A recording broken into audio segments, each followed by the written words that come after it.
your country can do for you.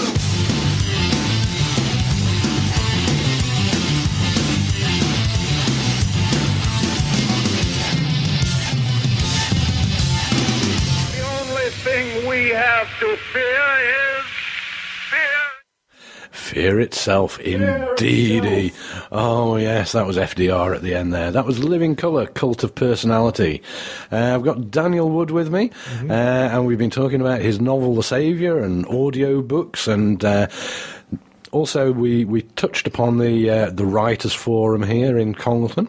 But you've also written poems, reviews, and done lots of other weird and wonderful things, haven't you? Oh, yes. I mean, poems, I've always loved writing poems. I mean, one of the great things about going to Congleton Writers' Forum for so many years was because of the workshops they do there, some really, really creative workshops.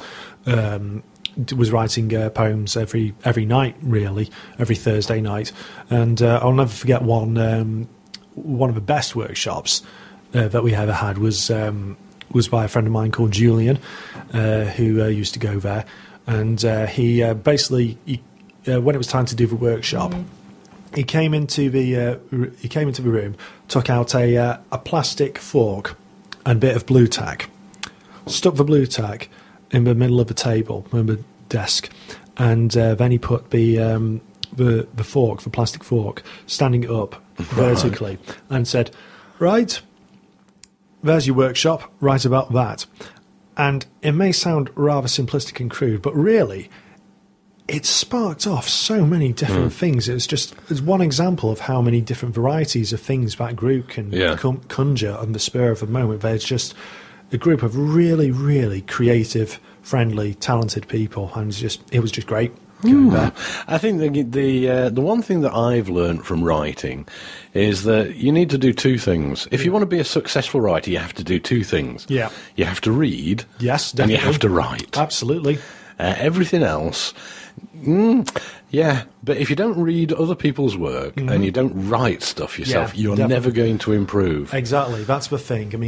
I mean, for example, my genre, I love science fiction and fantasy. That is my absolute favourite. Yeah. But that was the thing. When I first came to Congleton Writers' Forum, it was a case of, all I know how to write really is science fiction and fantasy. I don't know anything else. I don't know any other poets. That's all I know, really. So over time I learned so much, and I also exposed myself to so many different things because there were members of that group who preferred romance to science fiction and fantasy. Some people preferred thriller or crime or whatever. Because I exposed myself, interacted with so many different people, so many different likes and dislikes, I myself was able to grow and evolve for the better. And I did read a novel written by a friend of mine called John Lee, called Silk or Gritstone, which was a romance novel set in the 1920s about and it was set in farms and struggles of life and things like that. And it was such a different breed of novel, such a different kind of book, style of writing that I'm used to reading. But I enjoyed every moment of it because it introduced me to a great new means of storytelling and fascinating characters and stuff. I think that is a very important point. I think by changing what you read and reading different things. I mean, read different styles of fiction, read non-fiction. It's all good stuff because you're taking it all in. You're learning words, you're learning phrases, and it's all good stuff. Well, aside from anything else, it's inspiring. And really, it's setting your imagination alight.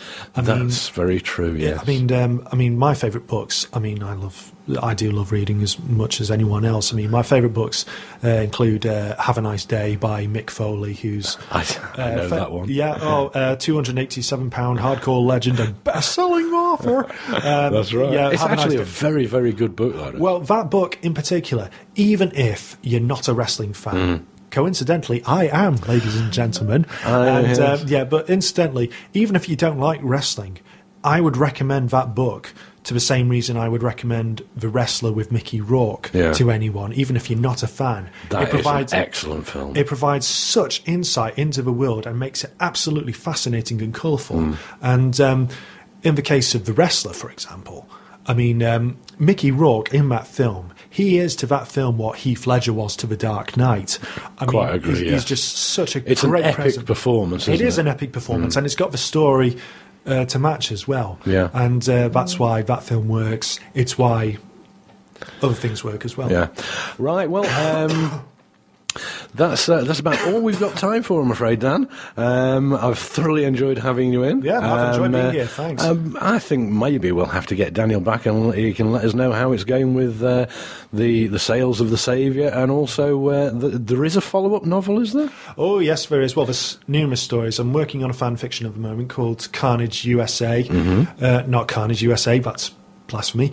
Carnage Vacation, I meant to say. Yeah. I'm also working on another project called The Maleficor, and I've also written another story called The Motivation Prize as well, which is online audiobook on YouTube. Yeah. And the prose version is available for looking at DeviantArt. So The Motivation Prize, check that out, and look forward to Carnage Vacation as well on the horizon. So, in very quickly, if you've got one piece of advice to give to aspiring authors, what would it be? Have fun whilst writing your book. Excellent advice. Thanks very much, Dan. And I think we'll probably get you back in here again. I'm Pleasure. going to play out with one of your choices. This is the Allman Brothers Band and Jessica. Oh, yes. Top Gear! Yes. Yay!